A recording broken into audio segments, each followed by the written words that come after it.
Hello, everyone. It's my great pleasure to have today Deena Lin. Dr. Deena Lin is from the San Francisco Bay Area and teaches philosophy and comparative religion at a variety of different universities in the area. Lots of universities in the area, actually. She teaches a diverse array of courses covering themes emanating from the history of philosophy, Eastern and Western philosophical and religious traditions, issues in social justice and race, feminist philosophy, and ethics. She received her PhD in philosophy of religion and theology from Claremont Graduate University in 2013, and her BA in philosophy from the University of San Francisco. When Deena isn't teaching, she loves spending time with her two young kids, reading, traveling, hiking, as well as playing and coaching soccer. Wow. So it's a great pleasure for me to have you here, Deena. Thanks for accepting my invitation. Lovely to be here. So let's get started. I know you just a little, and I'm impressed with the huge array of things that you do. I mean, not only just teaching, because you teach from contemporary study of philosophy to Eastern philosophy and religious tradition. You are very active in making your classes as equal as possible in filling the gap with anti-racist pedagogy or with the Inspire program. How did you get here? I mean, how did you manage to combine philosophy with all these things, with a religious tradition, with a pedagogy that's smart? What's your, if I may, your personal relationship with philosophy, and did that make you happier? Yeah. So I think one way to start Mm-hmm. the story would be how I came to study philosophy, and Yes. that was in my undergrad. I was an undeclared major, and I came across, I had to take. I was going to a Jesuit undergraduate school, and I had to take philosophy for my GE. And I took it from someone who was so passionate, Robert Makis, about the material and just Mm-hmm. loved it and exuded that. And anybody who knew anything about him, they just knew that he was just someone who loved, it's kind of like a Socratic kind of love for the Mm-hmm. discipline. And Mm-hmm. he said, I think you have a knack for this. And that was the first time a professor had ever said I had a knack for anything. I wasn't a bad student, but I wasn't like a Uh-huh. straight A student either. And so I clung to that. And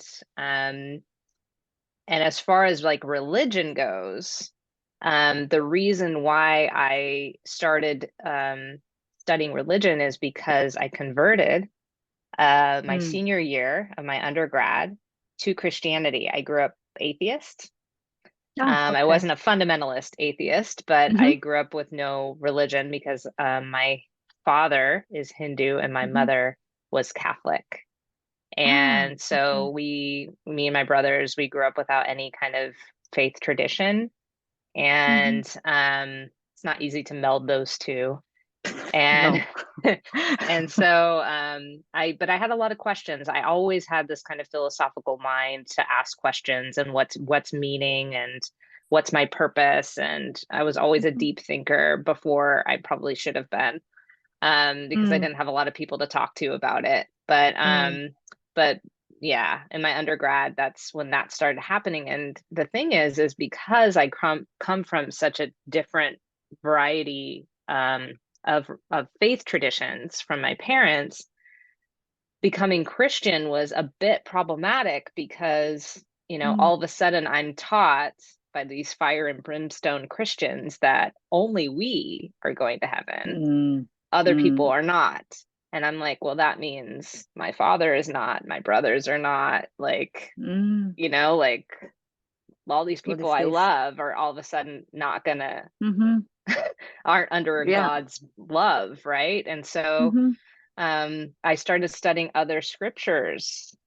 I Mm. kind of, along with learning the Bible, I was also exposing myself to other faith traditions. And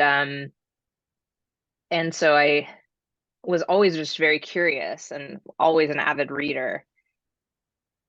And I ended up moving to China for Oh, wow. 4 years after I graduated from USF. I moved to China and I Uh-huh. taught English. And it was Uh-huh. there, they said, teach whatever you want. And so I taught world religions. And that was actually not a good Wow. idea because the communists were like, we don't really want you to teach this. You can teach other things, but just don't teach this. But I was What really part of passionate about China it. were you? Outside of Beijing. Okay. So I was Oh. really kind of excited Uh-huh. about, I was like, I think I want to teach. I think maybe I have a gift. Like, I Ah. think this is something that really feeds me because I was in corporate America. I was doing marketing. I was doing paralegal work. I Mm. was not something that was Mm-hmm. kind of soul crushing because I was like, Mm-hmm. I can do it. I can do it fast, but it didn't have any meaning for me because I always had this philosophical mind. And so Mm. I decided to come back and do my GRE and apply to grad school and started with just religious studies, but then figuring out that that's probably not going to get me a good enough job just having my master's. So then I did philosophy, religion, theology too. And what did you end up teaching then in China? It was just English, like conversational, Ah, but so like I only like to English. do it thematic and topical. So I was teaching them about like religions. So you managed And to put something in there. yeah, yeah. So And so today, do you define yourself as a Christian or it's hard, huh?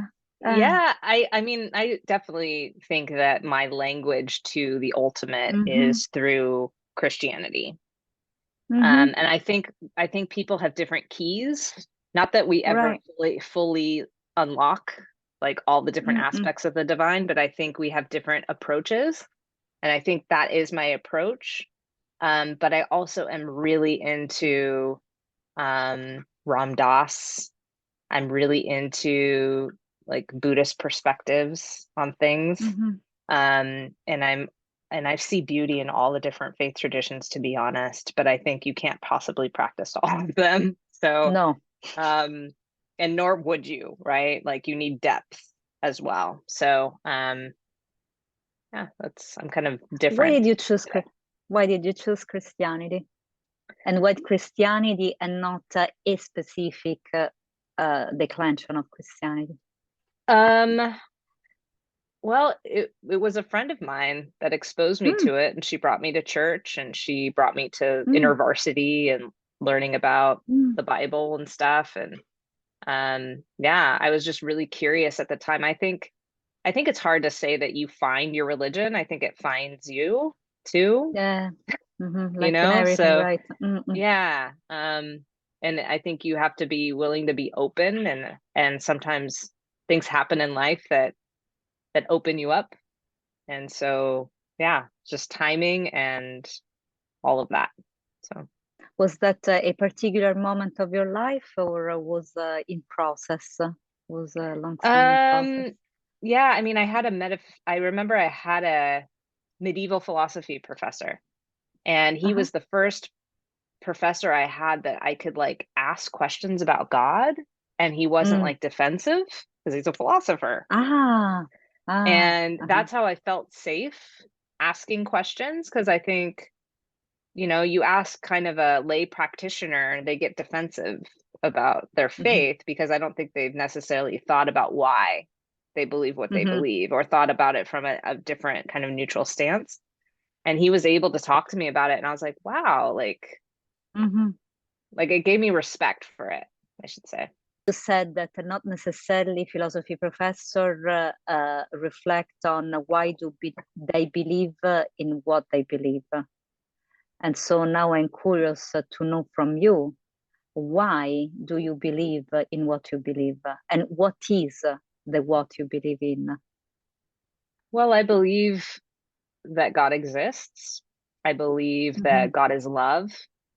I Hmm. believe that kind of all of the different monotheistic attributes of the divine, Mm-hmm. that God encompasses all of that and is also Mm-hmm. beyond what we can ever possibly fathom. And that, you know, I believe that I'm destined to kind of live out a life in accordance with a greater meaning. Mm-hmm. And that brings an incredible amount of meaning and purpose to what I I agree. do and how I do what I do. Mm-mm. And this gives also a sense of peace and happiness, doesn't it? Yeah. Is it a little bit like the Pascal wage? I mean, why not? It's It's a blind faith. It's a Kierkegaardian leap. Um, mhm, and and I think ultimately we're finite, you know, how are we ever going to possibly know? But you kind of have to, yeah, like Pascal, weigh the pros and cons for your life. And I think if you are interpreting God moving in your life, it's an incredibly powerful way of seeing things. And again, it's a kind of discernment that I didn't have before. You kind of switching on some kind of light switch, and you're seeing things differently. yeah, because faith is not something that you can learn. It's a gift. And if you receive this gift, it gives you serenity. I mean, it's not a given, but it might.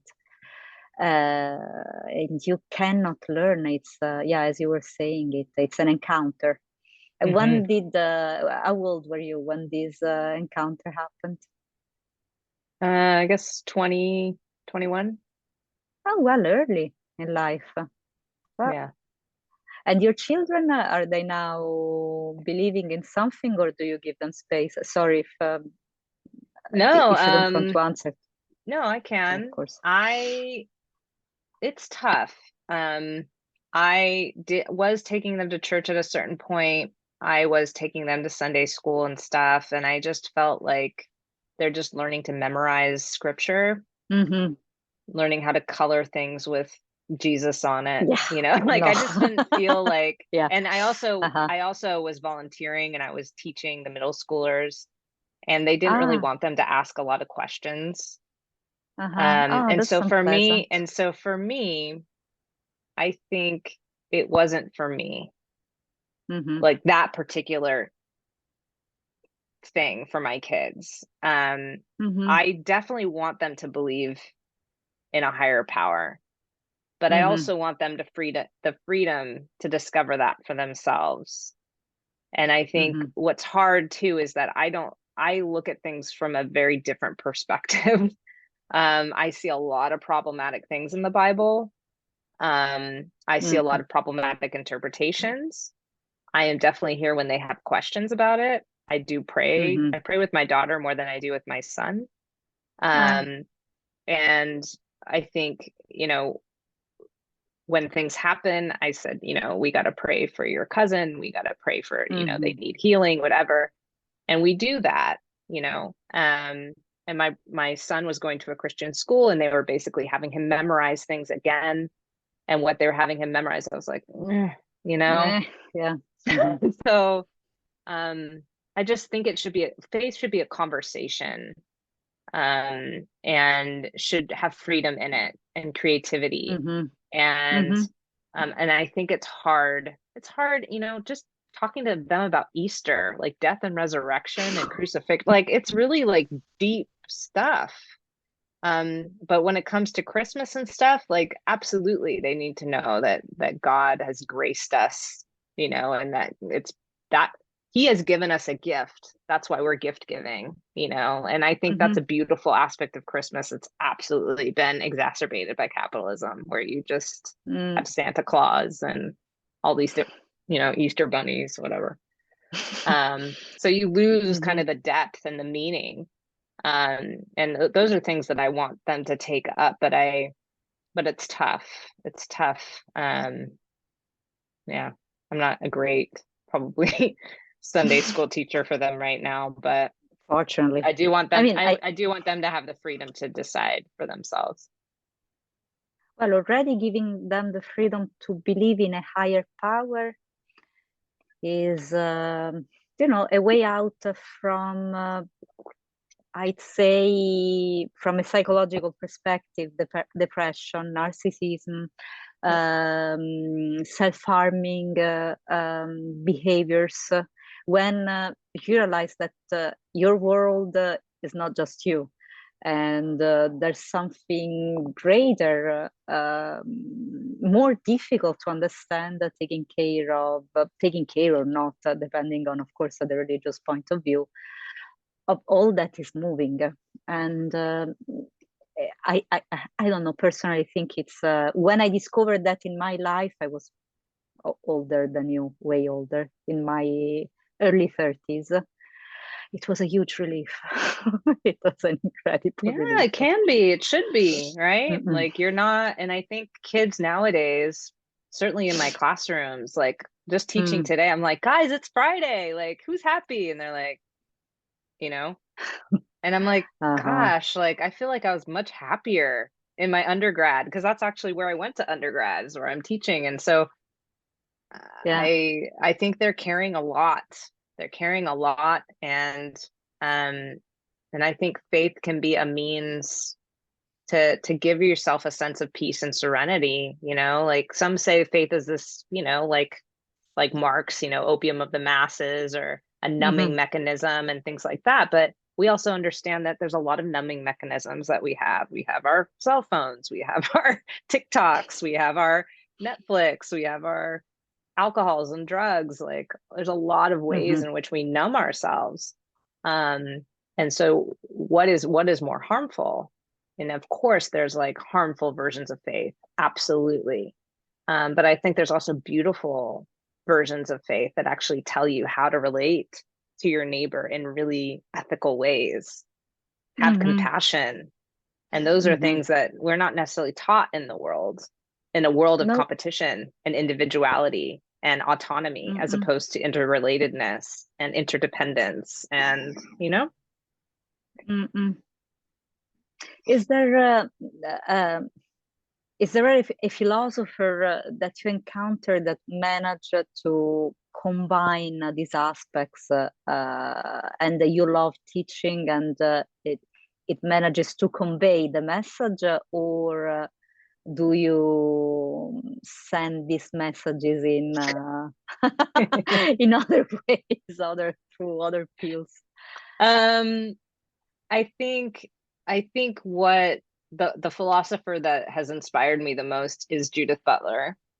And I Mm, think she mhm, is the one mm, that, like any philosopher, you're a philosopher too, someone who maybe her Husserl mhm, or someone like someone who feeds mhm, yeah. you and your perspective. Mhm, And so for me, it's absolutely her. Once I found her, mm. I was able to see the world or make sense of things in the way that I felt like I was supposed to, basically. That's great. Why? But Tell she's us. not, yeah, she's not super religious. She would call herself No, that's Jewish, why. right? But Uh-huh. she doesn't necessarily talk about God too much in her work. No. But her work is definitely about social justice and Hmm. understanding that we're all mutually vulnerable and mutually grievable and precarious, and um, just her vision of a social ontology where everybody is understood as equal, regardless of sexual orientation and race and status. It's just a beautiful vision. And I think using that framework, she talks about how we frame things and who's left outside the frame and who is the Hmm. one creating the frame, right? And having that perspective that you're always kind of situated and located and Hmm. historicized, that really kind of fed me and spoke to me and helped me understand my own stuff. And I think that that's always feeding kind of the way that I go about things epistemologically, about how it is that I'm kind of feeding my students to have them understand, like, what is your frame? How is it that you're Yeah. seeing things? Um, today I was asking my students, I Yeah. like, I was teaching them about Rosemary Ruther's feminist theology, and I said, a Mm. lot of you guys might have problems with talking about God as a mother. Why is that?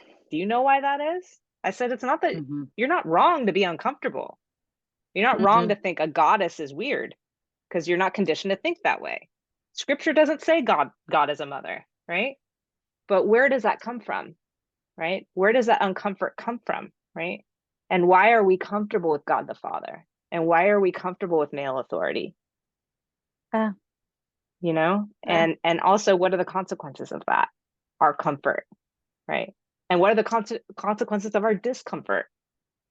mm-hmm. That's beautiful.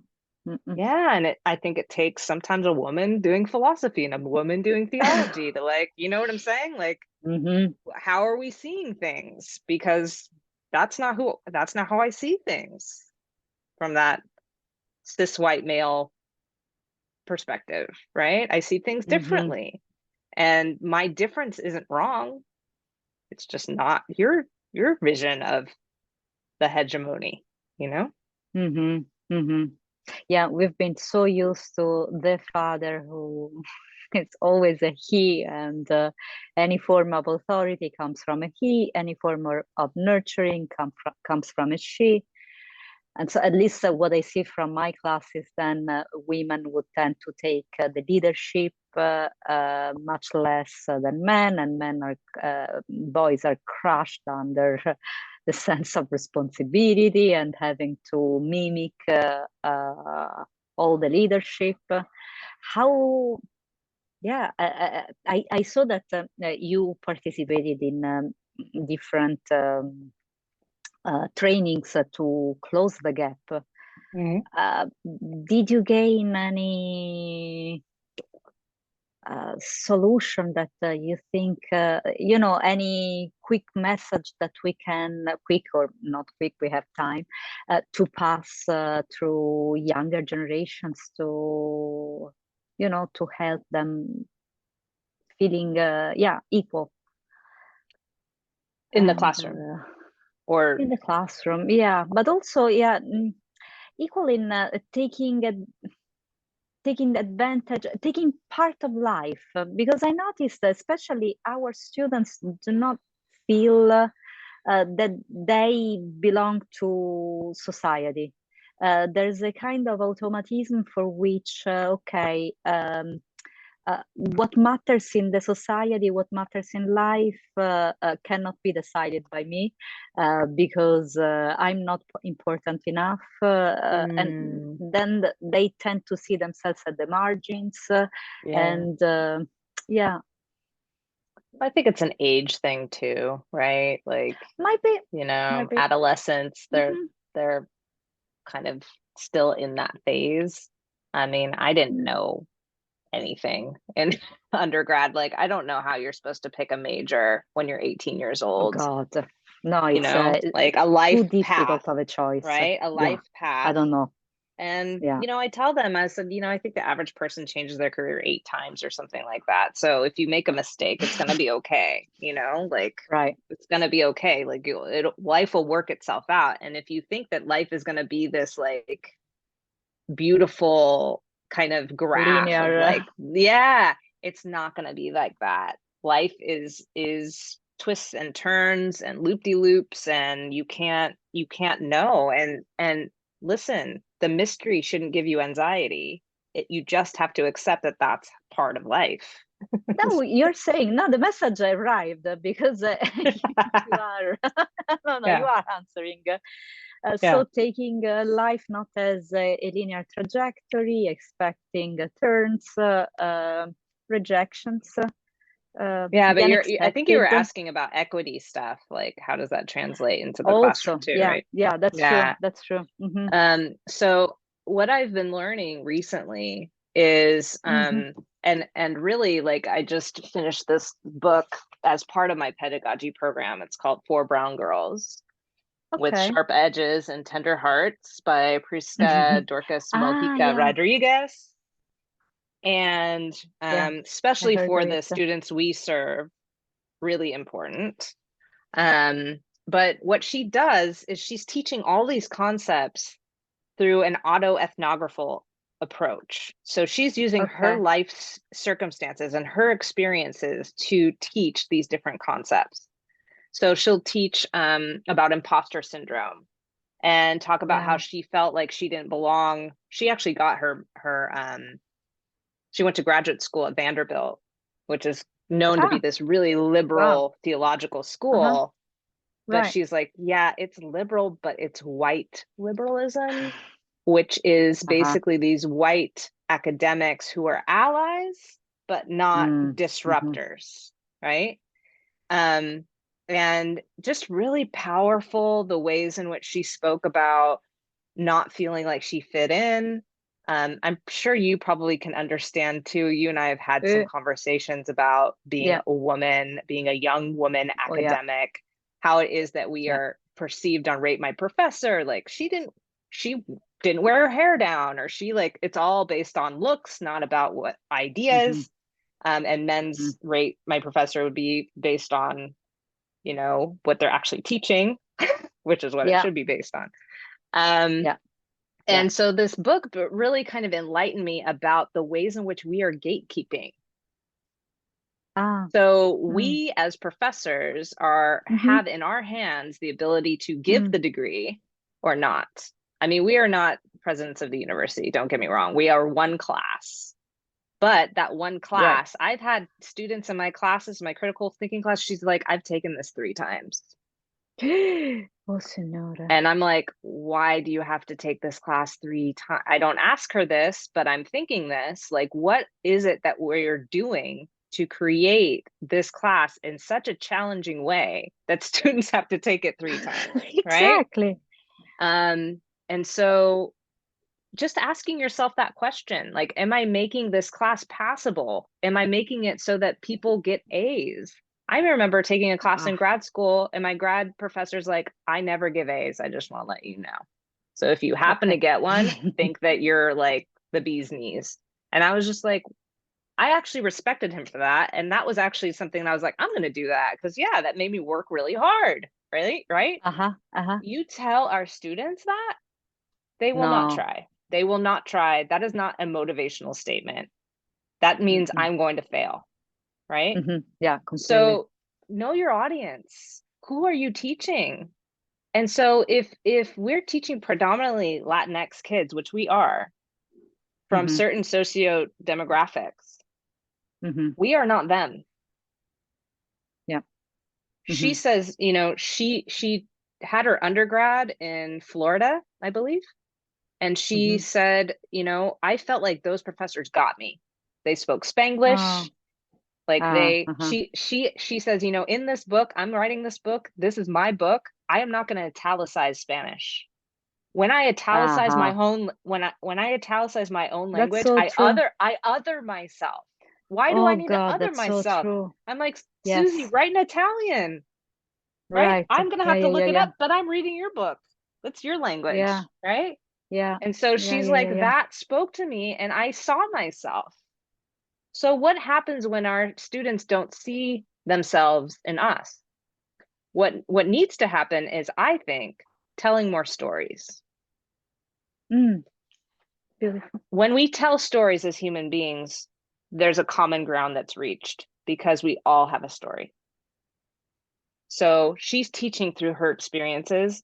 We should teach through ours. And we're blessed to be teaching philosophy, which is absolutely rich in storytelling. Well, the continental tradition anyway. Yeah, yeah. But yeah, like it's rich. And so we should Uh-huh. absolutely be pulling from that, and not only that, having the perspective that our students can teach us about these concepts. This is I not a agree. top-down approach. They should be part of the educational process. They are not empty vessels to be filled. This should be a two-way street. um, and understanding that through they can pull from their own experiences and not to Yeah. other them. Think about like what we have them read. Like those aren't that. And I know I need to diversify what it is I teach. I need to decolonize my stuff, absolutely. And I am working on that. But these past couple years doing this work, I've realized how colonized I am. And it's uncomfortable. It's really uncomfortable, but it's exciting to think about, well, does philosophy have a future? We have to give it a future. We need to be transdisciplinary. We need to be more broad-minded. We need to think outside of the canon. Like who forms the canon? Hmm. Well, your class, your critical thinking class is really beautiful. I don't know if you keep it the way I saw it.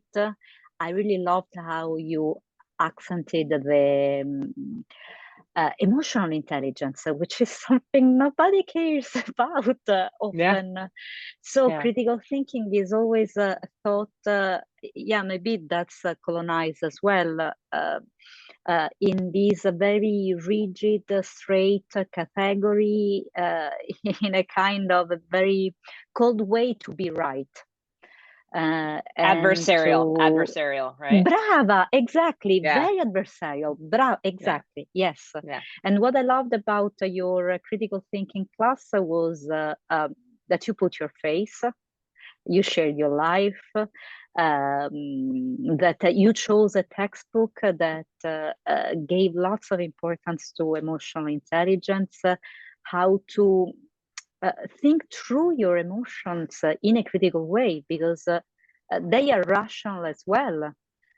It's not that because Descartes told us that emotions are weird fluid of our body, we have yeah. to dismiss them.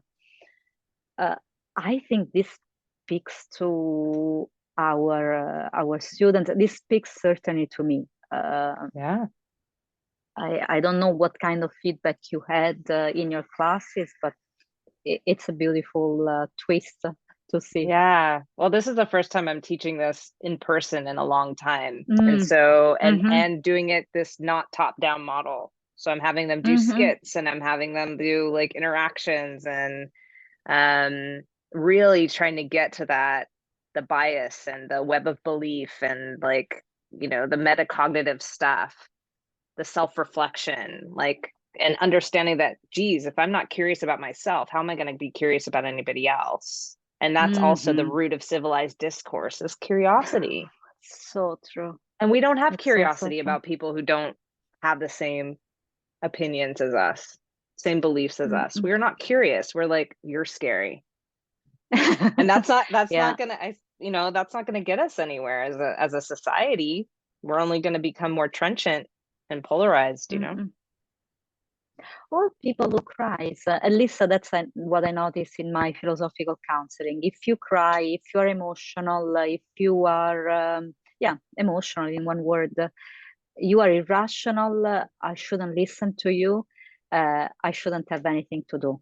Which means that every time I feel emotional, I feel like crying, I would not share anything with anyone Yeah. because I'm an idiot, because I'm being irrational, because I'm being wrong.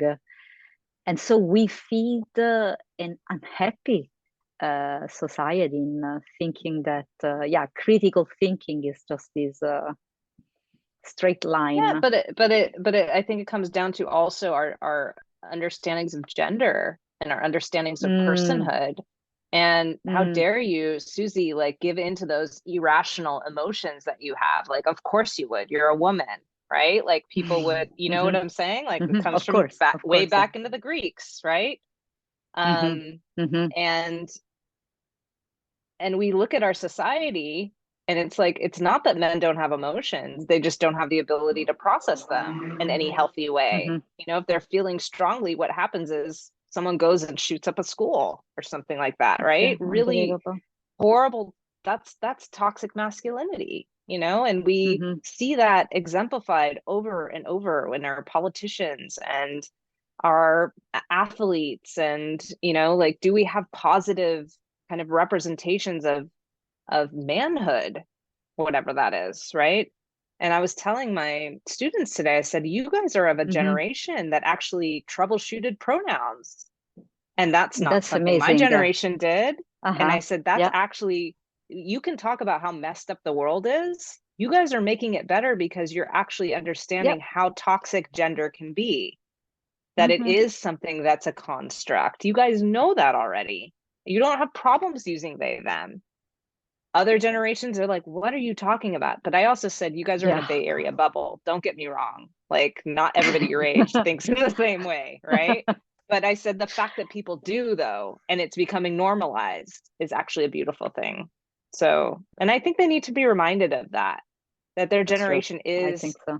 producing things. And because of course you always have the olders saying like, oh, they're falling apart, or the people that are Hmm. scared of gender and questioning it and scared about trans rights and scared about LGBTQ, they'll have just a lot of fear bubbling up about race as well. And it's like, Hmm. they don't have that stuff. They learn different narratives. They're like, those are people too. Hmm. But they're still in this world that's dominated. Those that are empowered think differently. And so it's frustrating and it can feel like discombobulating, I think, and can get you Yeah, depressed. it can get you depressed. Yeah, the level of depression among youth is skyrocketing. It's a serious concern for the WHO and for all of us, but I mean, it's becoming Did you worldwide have you heard of spread. Jonathan Haidt's work? No, So he's doing a tell lot me. of work Uh, on psychology and youth and relation ah, to ah, technology. So uh-huh. particularly the generation, I think 2012 and up or something, when you're born. This is Mm, the generation that was born with cell phones. mm-hmm, And so he's talking about how, for instance, girls have a higher rates of depression when ah, they because of social media. The social mm-hmm, media that they're into is a lot of asynchronous stuff that seeks approval. mm-hmm, And boys are into social media and stuff, but it's more like gaming. So it's mm. synchronous and it's playing together with your friends. And so it's slightly healthier. Ah, And he it's also healthier. said, so there's higher rates of depression than in generations before, but highest in liberal girls. Mm-hmm. Um, and so he's going to come out with a book pretty soon. There's a lot of stuff that he's That's very written. interesting. Yeah, Yeah, I can see it. yeah. Yeah, that's But he says like basically if you're under 16, you shouldn't have social media. it's impossible. No, I know. It's like it makes I them mean, depressed. Yeah. it can be possible, but it's very, very, very hard. Well, my 13-year-old doesn't have a phone yet, Eh, but Has it ever happened to you to feel like you lost everything and you have to start from scratch? not starting from scratch. mhm. But a profound loss that I experienced was when I lost my mother. And that was about 8 years ago. And it shifted a lot for me because it wasn't something that I had any time to get used to about her being sick.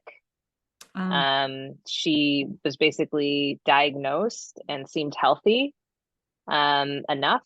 She just had mhm. like a hurt shoulder, like a Ah, shoulder pain, basically, mhm. and ended up getting an MRI a month later to find out Mhm. that it was a tumor. And in that month, it metastasized. And Oh, so she was diagnosed with cancer in June. She died mid-August.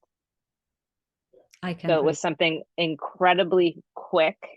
Mhm. And she went like within the month of June, she was first walking around and fine to being in a wheelchair at the end of the month, Wow. to being Oh, bedridden like a week after that. So Jesus. it was really quick. Um, I had my daughter was 1.5. My son was um just turned 5, I think. Um, and just hard, just hard to deal with. I was 36 and she died exactly 36 years after, right? So she died when she was the day before she was going to be 73. So I felt Oh, like that was my half life, basically. mm-hmm. Mm-hmm. And so it gives you this kind of sense about your life, the finitude of your life. Mm-hmm. And in 36, you think you're in your prime, like I had young kids and Mm-hmm. um and healthy.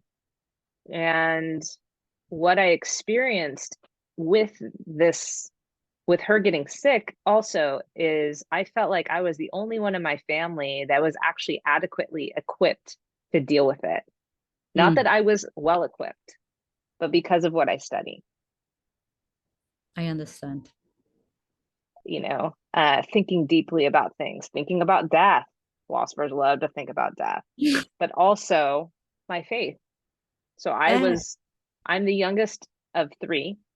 Mhm. I have a 6-year, my senior brother, that's my middle brother, and a 10-year older brother. We have the same So, structure, and wow, sorry, wow. also it's it's incredible. Yeah, sorry. So I kind of look to these men in Mhm. my life as Mm, mm, having the answers, and they're the ones that should do things. And, I'm just the little girl, mhm, right? You're always kind of the same in your family unit, right? And mhm, identity and role play and all that stuff. mhm. But what I learned through this experience was like I was the one leading a prayer over her, and they had no language for that, right? I was the one making sure that she had last rites. I was the one to write her eulogy and her obituary, and I couldn't deliver it because I was too much of a mess. But I was the one to kind of put things together and make decisions, and especially end of life decisions, Oh God, that's that were in line with what she wanted. But the doctors were telling us something else. The doctors will always want the person to live. It's Mhm. kind of like the mechanic always wanting to fix your car. Unfortunately. And she was a nurse, and she Ah, was at the hospital she was used to work at. So a mhm. lot of people knew her there Right. and revered her, really. There's like almost 400 people at her funeral. She was someone who's very well loved, Mm. but not in an extroverted way. She wasn't like a leader of the community. She was just someone who really, like, if you were sick, she'd bring you chicken soup. Like, she was just someone who was a healer. Loving. And so Mhm. yeah, Really. that's how I kind of saw her. But she's hard loving. She's Mm. Ah, German, like uh-huh. not German, Okay. German, but like from Wisconsin, Mhm. American German. But there's a kind of Mhm. hardness a little bit, but Mhm. but very loving too, right? Um, so it was an interesting situation because I found myself um seeing God also in a lot of different things. And I don't know um what may have happened with you, but like dreams and Mm. um vision a little bit, Mhm. What did you see? and How did well, it help you? so If hospice lasted 4 days, and we thought it was going to be quick, and it uh-huh. was really just managing her pain Mhm. so that we could allow for her organs to shut down, basically. So the dying process, right? And so I would come home, and one of my dreams was just kind of like almost like a big star or galaxy like accepting a shooting star almost. And I felt like that would be her soul being accepted by God or something like that. I had that dream. I also had a dream after she died, because I'm like, is everything going to be okay? We had a chaplain speak to our family. I had him come back and talk to us because our family basically fell apart. She was the Mine. core. Mm. And so I wanted him to facilitate a conversation amongst Mm. each other. We weren't communicating well. And I was like, let's just have this neutral party come here and talk to us. And he says, he gave this metaphor of like sometimes when someone dies in a family, it's like a mobile, Mm. right? Mm. Mm. And they all kind of have to adjust Mhm. because that piece is missing. Mhm. Mhm. And my brother, who I'd never thought was like super like deep, hope he doesn't listen to this. Anyway, um, You can edit. he said, well, that's true, but mom was actually holding up the whole mobile. So we basically all fell on the floor. Mm. And that's what it felt like. And we've never been the same. Like, we don't, you know, she was the person to like have like coordinate all the family gatherings and like give the gift giving and like and I think there's just, it's just not the same, as you know, right? And I think what I really recognized was God had prepared me for this just because of what it is that I think about and what it is I read about and who I pray to. And the grief was something that I, you know, it takes years. You're still grieving. Years. And I read an incredible amount, and I also had kind of these angels around me. There were friends of hers that would be kind of maternal figures and say, "How are you?" and like give gifts to my kids, and like, I think that's my mom. You know, people had dreams of my mom like before she passed, and you know, people talk about that, like having dreams of someone before they pass. And she also, I saw the last time I like, I don't know if you have dreams about your mom, but when I do now, she never engages with me. Ah, okay. Yeah, mine doesn't speak when I dream. Right, It's weird. right. So Yeah, there's no engagement. So it's incredible. like we know that she's gone. But in this dream, is right after she passed, she basically said, "Don't worry, everything's going to be fine." Oh, In wow. terms of like my brothers, and even when she passed, she didn't pass when my dad was in the room. My dad went to take a shower, and my middle brother said, "I will take care of dad." And then she passed. So she So it's was like, with you. huh? Was she with you when She was at home, in her home, right? And so we would go there, and yeah, she wanted to die at home. And it was something that was incredibly hard for my father. Like, he was gardening and stuff. He wasn't like hanging out with her. And But that is the last night, honestly, you know, with a baby, right? Sometimes you have cried out. I didn't know that this was the death rattle thing happening with her, but she was moaning and like and I mean, she basically was like, seemed like she was asleep for days, and all of a sudden she's like up, and I was like, is this ever gonna end? And like, I'm like, I can't hear this anymore. So when my kids used to cry, I used to stick my pillows over my head, my ears, so I couldn't hear. That's what I did with my mom. I mean, I went downstairs, she had a caregiver. I'm like, is everything okay? Okay. I can't listen to this anymore, but it's my shift. I told my brothers, they hadn't gone home in a couple days. I was like, I got it. That's hard. And my dad's like, you need to stay with her. I was like, I'm not going to stay with her. This is her process. I am upstairs. There's nothing I can do, right? So he sat with her, Susie, and that's when he made peace. Because he kept on saying, take me, take me. He was externalizing the whole thing, and he wasn't really connecting to it. And he finally was like, if you need to go, go. Which is where you need to be. And she died the next morning. I see. So it's like, there's a lot of things that there's completion. And I think that's a beautiful death. I think about people being shot and other things. And I think the way that she went, you never want someone you love to go, but I was able to see so much meaning and so much beauty. Even like a V of geese flying over our house after she left. When nature and I was like, I wonder if that's her soul. You know, yeah. and it's like, those are beautiful experiences versus something that, like, someone being murdered in their house, you know, like something horrible.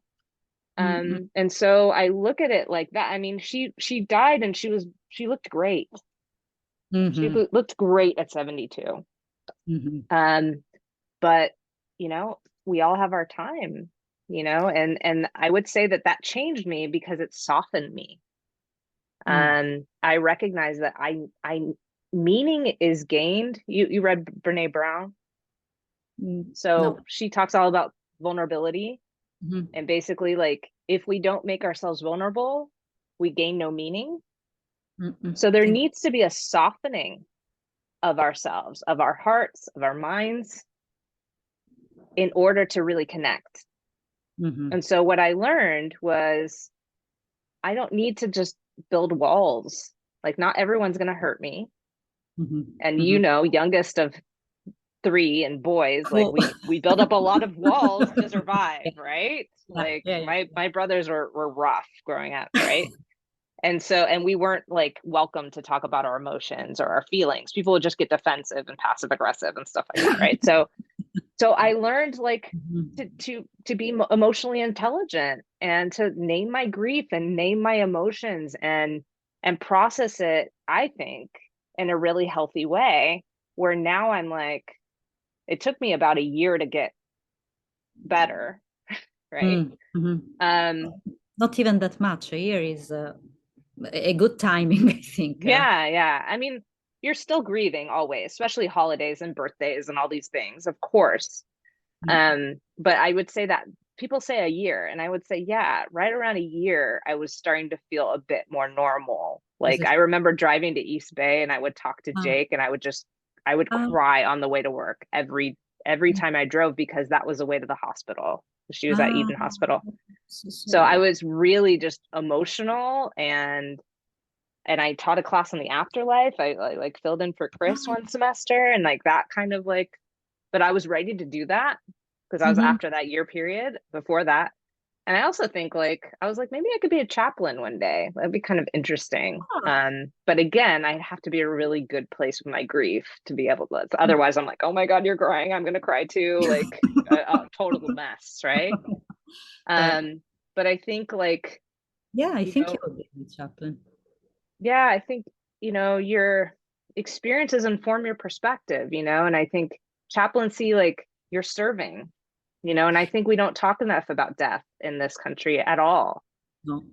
In, not just this country, I think other countries as well, but, and it's, it's part of life, and there's beauty in it.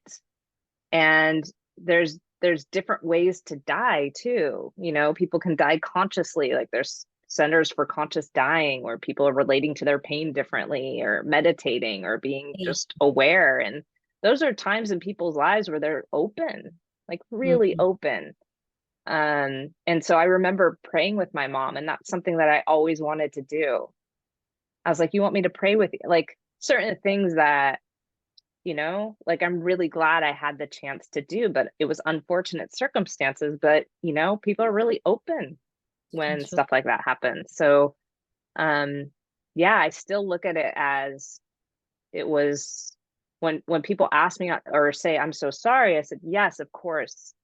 But I absolutely learned profound things through that. And I'm different than I was before that happened, for sure. And experiences too are a gift, because then from this experience, you learn a little piece about yourself, and then you can help other people to get to. Yeah. Like, very like sensitive, right? Like, when people are ill, or, I will go to the hospital with them. I never was like that before. I'm like, oh, I'm sorry. But you don't realize, like, being there for people in that way it means something very profound. And just listening to them about how they feel about it and stuff like that, giving them space. That's really meaningful, especially like when because people don't like to talk to the sick sometimes. Like, oh, you're sick, like, we don't know what to do. But that's oftentimes like, people just want to be able to tell you how they feel, and you don't have to say much. But I think we do shy away from it. We think almost sickness is catching, or like cancer is catching, or like, you're dying, I don't know what to do. Yeah. But I think philosophers are well equipped, to deal with that kind of stuff, because we think about it a lot, unfortunately. But yeah. What's the meaning of life for you, if life has a meaning? Nice small question. I know. Just to close up. Well, I think it's a subjective thing. And I think that for me, what brings my life meaning is knowing that I'm using my gifts. Mm-hmm. Mm-hmm. And not just using them, but honing them, learning how to change them, manipulate them so that I can impact people in more profound ways. I think as teachers, we have a profound responsibility, especially teachers of philosophy, because we're affecting how they think about things, like in a fundamental way. And I think for me, what brings my life meaning is knowing that I have. And so I have kind of a service-oriented heart where I love to serve. If I have something that people need to know or a skill set, if I can teach you soccer, whatever, I love to do that because I feel like you could benefit from that, and more, I'll have more soccer players, or I'll have more philosophers, or I'll have more people who are curious about religion or whatever it is.